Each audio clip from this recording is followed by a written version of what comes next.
Let me say something uncomfortable.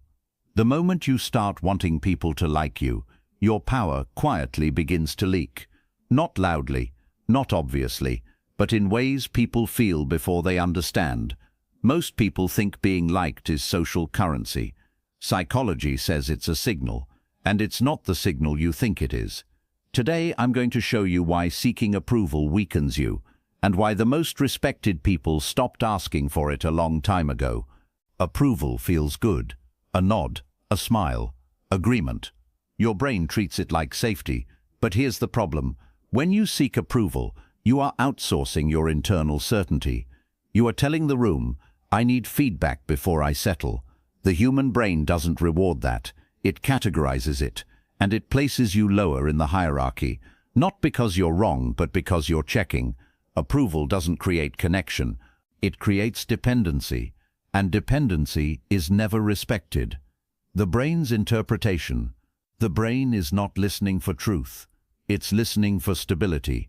When you soften your voice, over-explain, or watch faces while you speak, the brain reads one thing: uncertainty.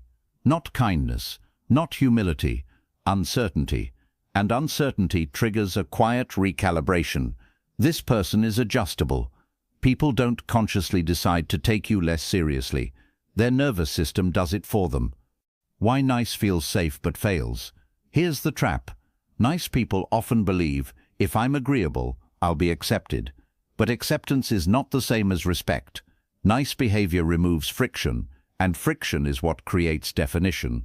Without it, you become smooth, pleasant, forgettable. The brain trusts edges, not aggression but boundaries. When you remove all edges to be liked, you also remove the signal that you stand for anything. The hidden cost of approval.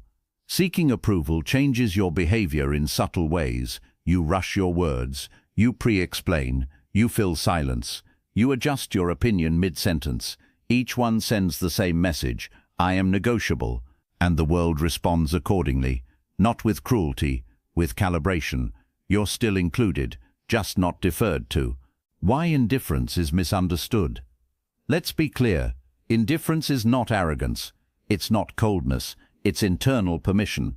The most respected people aren't indifferent to others. They're indifferent to approval. They speak when ready. They pause without panic. They don't chase reactions. And because they don't chase, the room leans in. Power isn't loud. It's settled. The shift. Here's the shift that changes everything. Stop asking, do they agree? Start asking, am I grounded? When you speak from internal certainty, your body stills, your pace slows, your words land heavier. Not because they're smarter, but because they're not looking for permission. People respond to that immediately, even if they disagree, especially then. Seeking approval feels safe, but safety isn't power, and power isn't about being liked. It's about being clear. The moment you stop chasing validation, your signals change. And when your signals change, so does how the world treats you. In the next video, I'll show you why being nice makes people respect you less, and how to change that without becoming someone you're not. If this hit, comment signal. I'll see you next.